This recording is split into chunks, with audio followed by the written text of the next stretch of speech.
সংঘাত, যেটা চিরাচরিত আমাদের রাজনীতিতে আমরা দেখে আসছি ছোটকাল থেকে। সংঘাতের রাজনীতি বিগত 2 বছর যাবৎ বলবো যে সেটা নাই। 2 বছর মানে আমি মিন করছি 5ই আগস্টের পরে থেকে সংঘাতের রাজনীতি নেই। বাকি অস্থিরতা তো অবশ্যই আছে, যতদিন নির্বাচন না হবে ততদিন অস্থিরতা থাকবে। জমিয়ত উলামা ইসলাম শুরু থেকেই এই অস্থিরতাগুলো আঁচ করতে পারছে, আর সেই অস্থিরতাগুলো কিভাবে দূর করা যায় পর্দার আড়ালে যেমন এগুলো নিয়ে কাজ করছে, পর্দার বাহিরেও কাজ করতেছে। এখন আমরা ইসলামী দলগুলোর সাথে প্রথম থেকেই আমরা যোগাযোগ রেখে আসছি। আমার দল সেই ব্যবস্থা নিছে।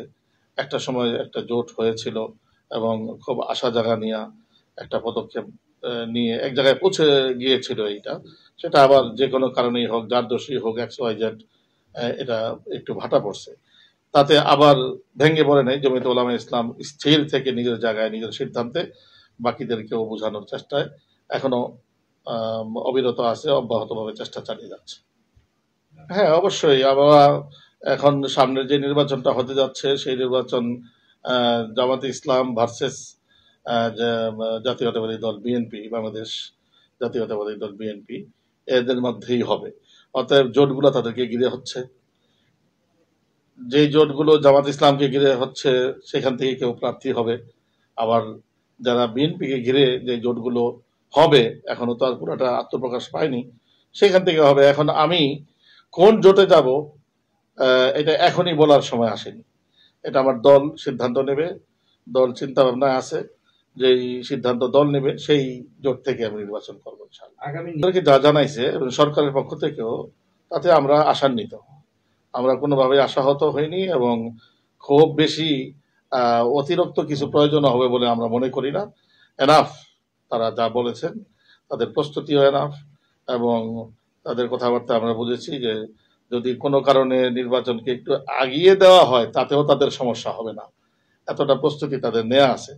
বিধায় সময় মতো নির্বাচন হয়ে গেলে আমরা শুধু এতটুকুই চাবো নির্বাচন কমিশনের কাছে যে একেবারে নিকট অতীতে দুইজন নির্বাচন কমিশন 5 তারিখের পরে তাদের কি অবস্থা হয়েছে। একজন তো স্বেচ্ছায় কারাবরণ করেছেন, আত্মসমর্পণ করেছেন, শেষজন যিনি জনাব হাবিবুল্লাহ ওয়াল, উনি। বাকি এর আগে যিনি ছিলেন, নাম নাই বা নিলাম, তাকে কিন্তু জুতার মালা পরিয়ে তারপরে জেলখানায় দেওয়া হয়েছে। আমি আশা করব জাতির সাথে প্রহসনমূলক এমন কোনো কিছুই করবেন না যে আপনি ভাববেন যে আমরা বুঝি আর জাতি বুঝে না। এমন পর্দার আড়ালে কারো কলকাঠি নাড়াতে আপনারা নড়ে যাবেন আর জাতির সাথে প্রহসন করবেন, এমন কিছু করার যদি কোনো চিন্তা এসেও থাকে মনের মধ্যে, ধুয়ে মুছে ওটা পরিষ্কার করে ফেলেন। একদম 2-2-4 মতো, দিনের আলোর মতো স্পষ্ট প্রত্যেকটি ভোটার জানতে পারবে তার ভোটটা কাউন্ট হয়েছে এবং সঠিক ঘোষণাটা এসেছে। সেই ব্যবস্থা নেন।